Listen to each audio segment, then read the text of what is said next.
आवाज येतोय? हा येतोय मॅडम. हो येतोय. नमो नमः, सुप्रभातम. हो आजचा सुप्रभात. छान दिवस आहे. सगळ्यांचं मनोगत आणि सगळं ऐकल्यानंतर मला असं वाटायला लागलं की माझ्या वाणीला मी आधीच विराम द्यायला पाहिजे आहे. कारण इतकं छान ऐकायला मिळालं सगळं की असं वाटलं मी पुन्हा त्या कॉलेजमध्ये आहे आणि सगळं आपल्याला पाहायला मिळते. प्रत्यक्षात नाही पण ह्या ऑनलाईन माध्यमातून मला संधी दिल्याबद्दल मी सगळ्यांबद्दल कृतज्ञ आहे. ब्रह्मानंदं परमसुखदं केवलं ज्ञानमूर्तिं भावातीतं त्रिगुणरहितं द्वन्द्वातीतं गगनसदृशं तत्त्वमस्यादिलक्ष्यम् एकं नित्यं विमलमचलं सर्वधी साक्षीभूतं भावातीतं त्रिगुणरहितं सद्गुरुं तन्नमामि. तर सगळ्यांना माहितीच आहे, गुरु ब्रह्मा श्लोक आपल्या सगळ्यांच्या परिचयाचा आहे. आणि गुरु म्हणजेच आजच्या काळातले शिक्षक. पण दोन्हीतला थोडासा फरक आपल्याला माहिती आहे की शिक्षक दिन हा सगळ्यांच्या माहितीनुसार आपले राष्ट्रपती सर्वपल्ली राधाकृष्णन यांचा जन्मदिवस. आणि एक शिक्षक सगळ्या राष्ट्राची धुरा वाहण्यास समर्थ असतो. म्हणजेच गुरूंचं किंवा शिक्षकांचं महत्त्व किती आहे हे या एका उदाहरणातनं समजून सगळ्यांना घेतलेलं आहे सगळ्यांनी. आणि त्यावरून हा शिक्षक दिन साजरा केला जातो. मग या दिवशी खूप शिक्षकांना पुरस्कार दिले जातात. शिक्षण क्षेत्रातले जे श्रेष्ठ आहेत त्यांना वंदन केलं जातं. आणि असा हा आजचा दिवस शिक्षक दिन म्हणून आहे. आपल्या विभागाचं पहिल्यापासूनच वैशिष्ट्य आहे की एकच कार्यक्रम एका वेळेला करण्यापेक्षा या तिन्ही कार्यक्रमांचा संगम आपण घडवून आणलेला आहे. एक तर गुरुपौर्णिमा, कालिदास दिन, खरा आधी कालिदास दिन येतो, नंतर गुरुपौर्णिमा आणि आता शिक्षक दिन. पण तिघांच्या मागचं उद्दिष्ट हेच आहे की जे श्रेष्ठ आहेत, जे गुरु आहेत, कवी कुलगुरू आहेत, त्या सगळ्यांना वंदन करायचं आणि केवळ नमस्कार करून थांबायचं नाही, तर त्यांची प्रेरणा घेऊन आपल्या विभागाच्या, आपल्या विषयाच्या प्रगतीसाठी जे जे करता येईल ते करायचं. मला ऐकत असताना खूप आनंद झाला की प्रगतीपथाचा आलेख हा वर चढत आहे. पण मला आनंद होतो आहे जे राज्यस्तरीय आविष्कारच्या स्पर्धांचं सांगितलं म्हणून मी प्रथम डॉक्टर अनिरुद्ध मंडलिक सरांचं अभिनंदन करते की पहिले राज्यस्तरीवर आविष्कारचे जे विद्यार्थी म्हणून किंवा संशोधक म्हणून आपल्याच विभागाला हा मान मिळालेला होता. आणि ती परंपरा आपण सगळेजण पुढे चालवत आहात. आत्ता गणेश चितळेंनी जे सांगितलं की तुमचं जे एवढं मोठं कार्य चाललेलं आहे प्रात्यक्षिक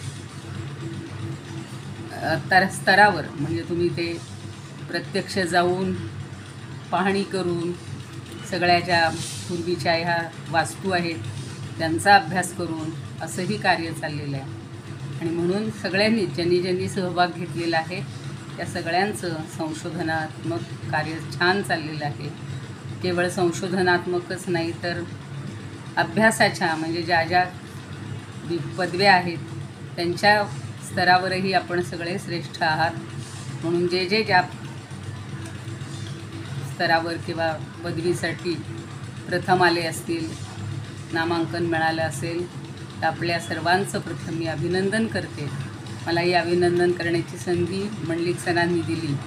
पण आमच्या दोघांमधलं आंतरिक एक असं नातं आहे, त्यांनी सांगितलं तसं विद्यार्थी आणि शिक्षक हे जरी नातं असलं तरी आंतरिक असं एक वेगळं नातं आहे की नुसती मला यस्य स्मरण मात्रेण जन्मसंसार बंधनात विमुच्यते नमस्तस्मै विष्णवे प्रभ विष्णवे असं म्हटलं जातं. 2 दिवसच अगोदर मला आठवण झाली होती मंडलिक सरांची की आता शिक्षक दिन आलेला आहे आणि मला नक्कीच निमंत्रण येणार, त्यामुळं आमचे कार्यक्रम आम्ही कधी आयोजित करावेत. आज आम्ही गणेश मंदिरातला अथर्वशीर्ष पठणाचा करणार होतो, पण का कुणास ठाऊक तो कालच केला. म्हणजे कसं की आजच्या दिवशी काही अडचण नाही आली आणि आपलं निमंत्रण येणार ही मला खात्री होती. खरं सांगायचं तर या कॉलेजनं आम्हाला घडवलं आणि तुम्हाला सगळ्यांना घडवत आहे.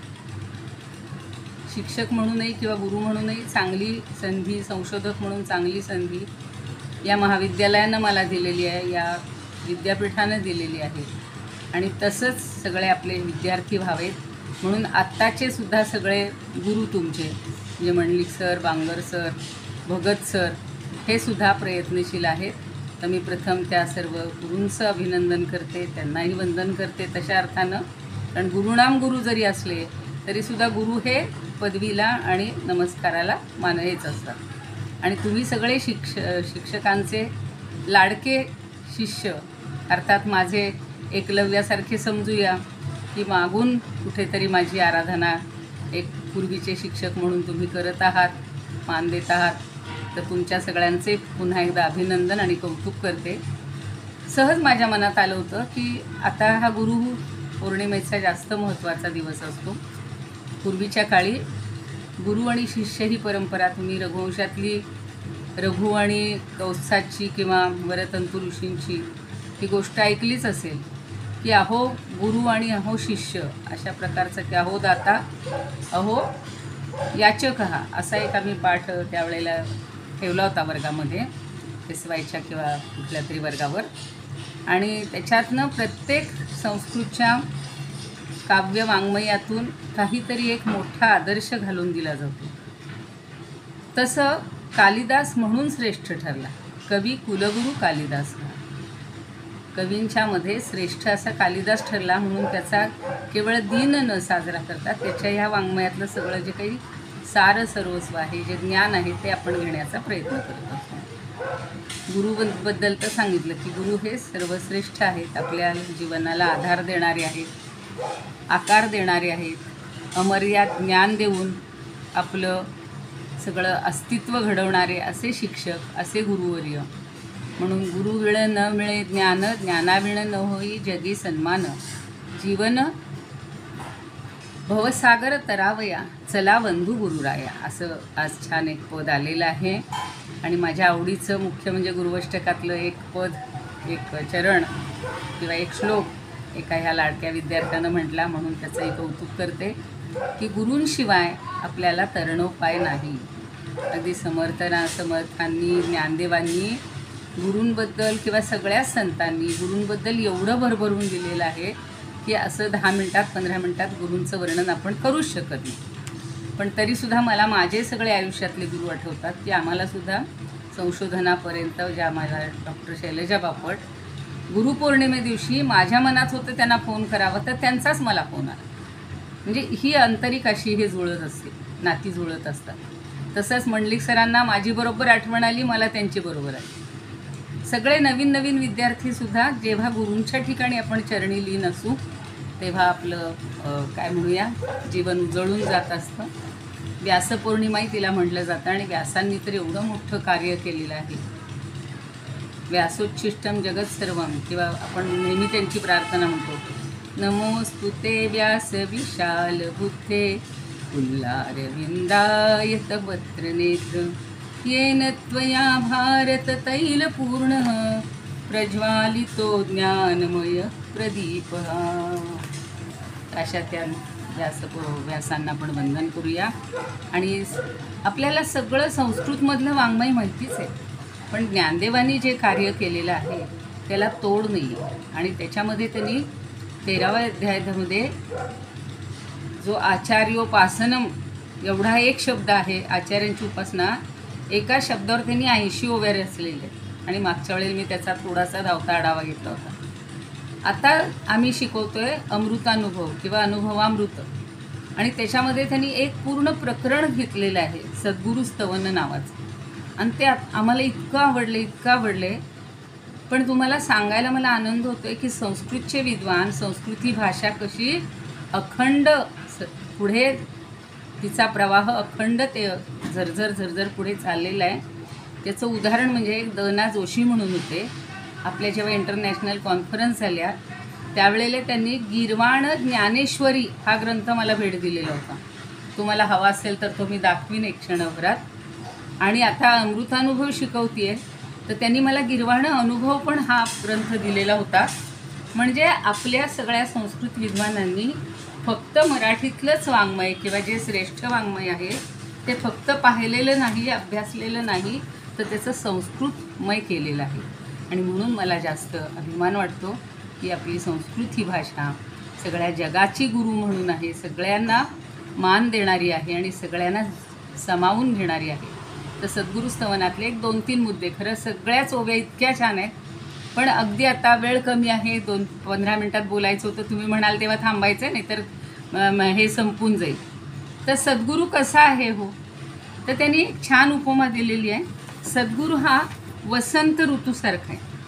वसंत ऋतू काय करतो, तर कितीही माळ्यांनी त्याची निगा राखली, काही केलं तरीसुद्धा जर वसंत ऋतूच आला नाही तर ही झाडं, वेली, बागा फुलत नाहीत. म्हणून पहिलीच अशी ओवी आहे, आता उपायवन वसंतू, जो आज्ञेचा आहे वतंतू, अमृतची परी मूर्तू कारुण्याचा. सद्गुरू कसा आहे हो, तर जो उपाय म्हणजे सगळे जे आपण साधना करत असतो, तर हे सद्गुरू उपाय हेच कोणी वसंतू, वनाचा वसंत आहे. म्हणजे जे जे अधिकाऱ्यांना, तुम्ही आता शंकराचार्यांचं कुठलं असेल आत्मानात्मविवेक किंवा जे ग्रंथ शिकतो त्यातला जो अधिकारी असतो आणि त्यानं काय काय करायचं असतं, साधना चतुष्टय संपन्न असायला लागतो. तर या सगळ्या उपायांचा हा वसंतू आहे, म्हणजे वसंत ऋतू आहे. आणि त्या साधकांना आत्मज्ञानरूपी फलप्राप्ती करून देणारा असा हा वसंत ऋतू आहे. आपल्या सगळ्यांना जीवनामध्ये यशस्वी होण्यासाठी, जीवनाच्या बागे म्हणू आपण, यशस्वी होण्यासाठी हा उपाय वन वसंतू असा गुरु आहे. म्हणजे माळ्यानं सुंदर बाग तयार केली, पण वसंत ऋतूत जर आला नाही तर फळांची प्राप्ती होत नाही, आणि जर वसंत ऋतू आला तर फळांची प्राप्ती होते. तसंच जो कोणी साधक आहे, आता आपण सुद्धा गुरूंच्या चरणी का लीन राहायचं आहे. मगाशी गुरुवष्टकात सांगितलेलं की मला सगळं मिळालं तरी गुरूंच्या ठिकाणी आपल्याला आदर असला पाहिजे, तो व्यक्त करण्याचा, त्यांचे गुण घेण्याचा हा आजचा दिवस आहे. आणि म्हणून साधकानं परमार्थ साधनरूपी बाग तयार केली तरी श्री गुरुरूपी वसंताचे आगमन झाल्याशिवाय आत्मसाक्षात्काराची फळप्राप्ती होणार नाही. गुरूंच्या कृपेशिवाय तो साध्य प्राप्ती होऊ शकत नाही. म्हणून ज्ञानदेव म्हणतात की हे सगळं, हे सद्गुरू हे काय आहे, तर ब्रह्मविद्येचे सौभाग्य आहेत. मायारूपी हत्ती मोडून त्याच्या गंडस्थळातील मुक्तिरूप मोत्यांचं पक्वान्न भरवणारे श्रीगुरू आहेत. आणि म्हणून मी त्यांचे गुरु अर्थात निवृत्तीनाथ आहेत, तर त्यांना ते वंदन करतात. त्याच्यासाठी त्यांनी एक छान ओवी म्हटली, तेवढी सांगते. कैवल्य कनकाची या दाना, जो न कडसी थोरसाना, द्रष्ट्याची या दर्शना पाढा उजो. कनक म्हणजे सोनं, पण कसलं, कैवल्याचं. आपल्याला शेवटचं अंतिम ध्येय काय आहे, धर्म, अर्थ, काम आणि मोक्ष, ते प्राप्त करण्यासाठी ही धडपड आहे आपली. हे पारंपरिक ज्ञान आपण घेतोय, पण त्याच्या मागे उद्देश आहे मुक्ती मिळवणं. मग कैवल्यरूपी कनकाचं दान देताना हा गुरु जो आहे हा लहान मोठा हा भेद करत नाही आणि आत्मरूपाचं दर्शन करून देत असतो. श्रीमंत गरीब जसं सूर्य पाहत नाही, तसा हा गुरुसुद्धा कसलाही भेदभाव करत नाही. आणि गुरूंच्या प्रकाशानं म्हणजे आत्मज्ञानानं मुक्त असा कैवल्यरूपी दिवस निरंतर आपल्याला प्राप्त होतो. कैवल्य ही गोष्ट अशी आहे की निरंतर आहे, पुढं ती आज मिळाला आनंद उद्या संपला असं नाही. पण गुरु कृपा होत नाही तोपर्यंत आपल्याला हे सगळं जग खरं भासतं.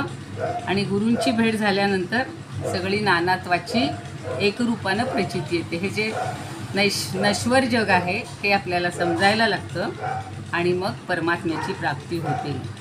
म्हणजे गुरुप्रसाद रूप सूर्यकिरणांचा स्पर्श होताच अविद्यारूप रात्र संपून आत्मज्ञानरूपी सुदीन होतो. म्हणून गुरुशिष्याचा संबंध कसावा, तर अगदी काय म्हणू आपण, मित्रासारखा असावा. म्हणून एक तर परवा उभी अशी छान आहे की त्याचं सख्यत्व कसं आहे, गुरुचं सख्यत्व कसं आहे, तर तो खरा एकटा आहे, म्हणजे अद्वैत आहे त्याच्या ठिकाणी. पण छात्रासाठी, शिष्यासाठी तो द्वैत स्वीकारतो आणि मग ते व्यक्त होतो, तसा दुजेपणामध्ये तो व्यक्त होत असतो. तर गुरु शिष्य जरी दोन दिसत असले तरी ते दोन्ही मिळून एकत्रित कसे होतात त्यासाठी 2-3 दृष्टांत त्यांनी खूप छान दिलेले आहेत. जसं सूर्योदय झाला की रात्र संपून जाते. किंवा पाण्याच्या सान्निध्यात आपल्याला छांदोग्यातलं पण उदाहरण माहिती आहे की पाण्यामध्ये मीठ टाकलं की ते मिसळून जातं. तसं पाण्याच्या सान्निध्यात मीठ उरतच नाही किंवा जागृती आल्यावर निद्रा राहतच नाही. आणि कापराचे जरी सुंदर अलंकार बनवले आणि त्याला कणभर जरी अग्नीचा स्पर्श झाला तरी ते पूर्ण विलीन होऊन जातं. त्या अग्नीलाही ते विलीन करतं. काहीच रूप कुणाचंच उरत नाही, कापूरही उरत नाही आणि अग्नीही उरत नाही. तसं गुरूंच्या सान्निध्यात शिष्याचं नामरूप राहत नाही.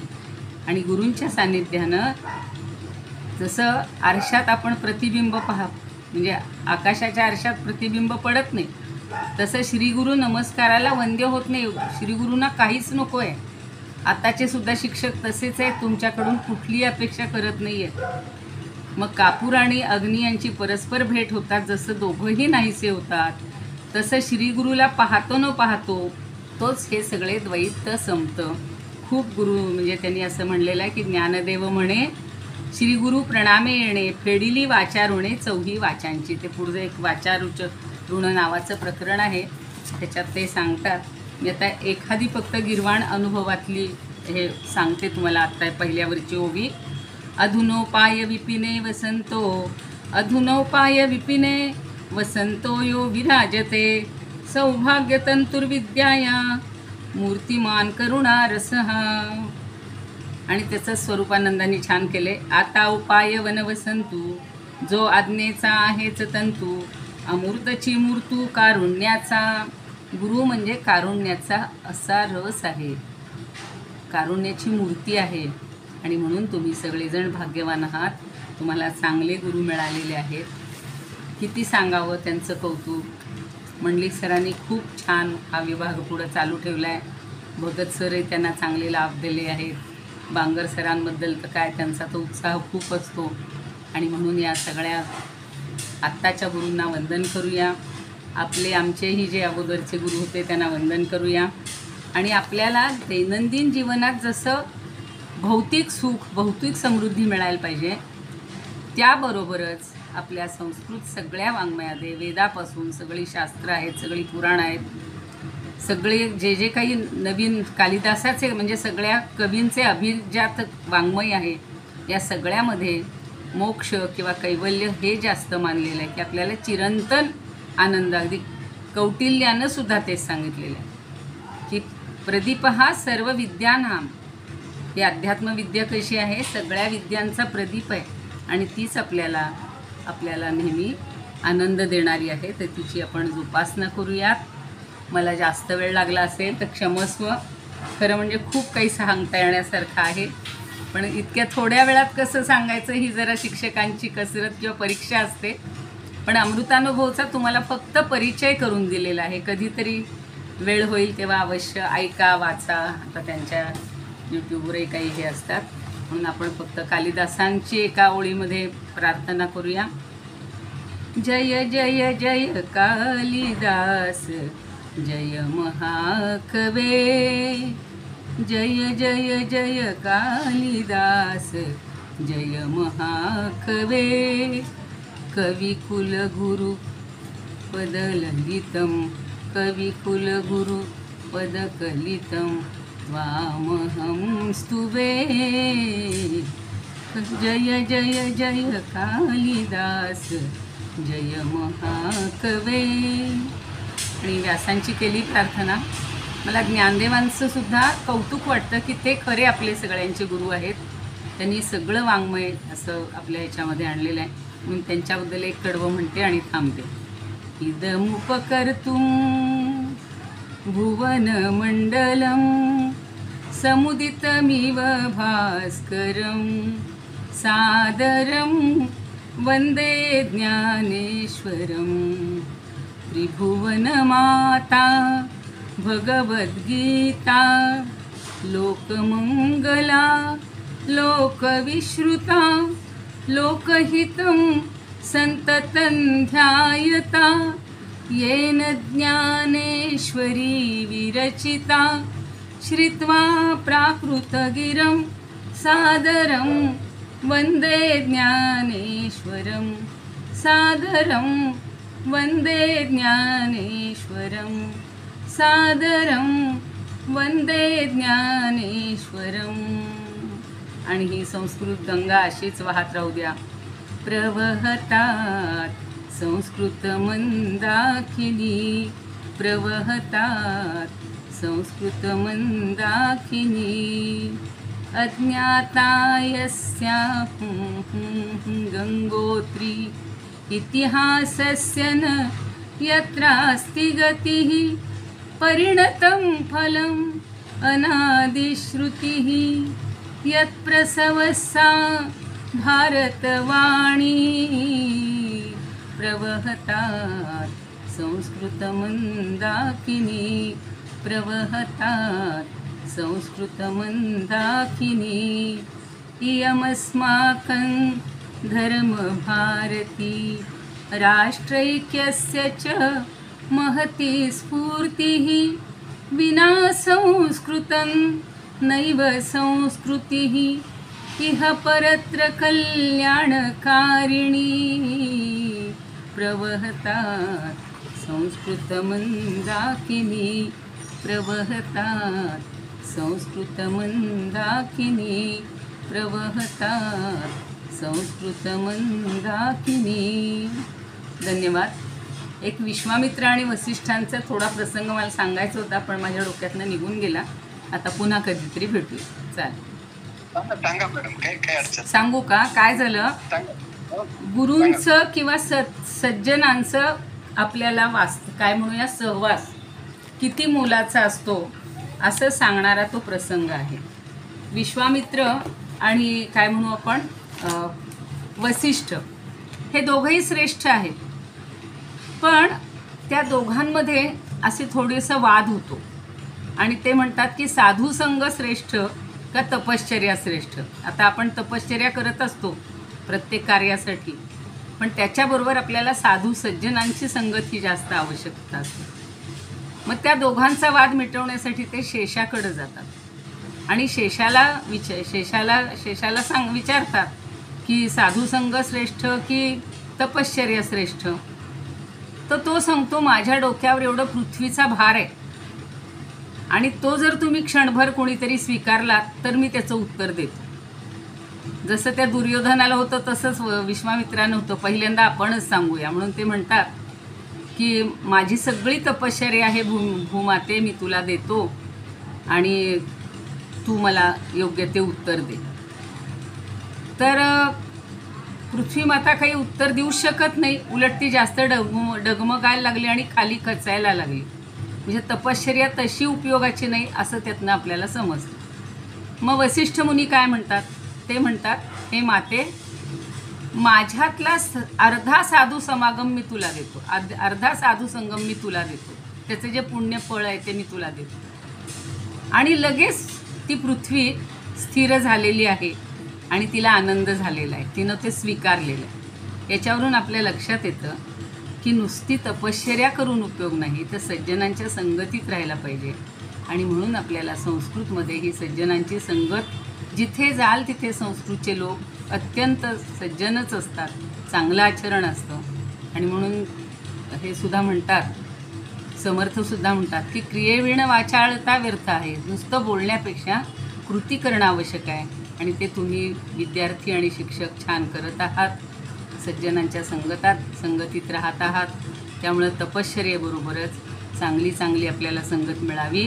म्हणून समर्थ असं म्हणतात बघा, लोह परिसेसी लागला, थेंबुटा सागरी मिळाला, गंगे सरिते संगम झाला तत्क्षणी. जे अभ्यासे अभ्यासिता नये, जे साधने असाध्य होये, ते संत संगाने सद्गुरु कृपेने प्राप्त होतं. असं म्हणजे आपण छान सज्जनांच्या संगतीत राहूया. तुम्हाला सगळ्यांना पुन्हा यशोच्या शिखरावर सगळेजण पोहोचावेत. आपला विभाग असाच प्रगतीपथावर राहावा, सगळ्यांकडून नावाजला जावा, जातच आहे. तीच परंपरा अखंड चालली आहे. पुन्हा एकदा सगळ्यांचं अभिनंदन आणि क्षमस्व अधिक बोलल्याबद्दल. कारण काय सांगून काय नाही असं होतं आहे, पण थोड्या वेळात ठीक आहे. तुम्ही प्रत्यक्ष जरी नाही तरी अप्रत्यक्ष ह्या वातावरणात भेटलेले आहात. सगळ्या शिक्षकांना आणि विद्यार्थ्यांना अभिनंदन.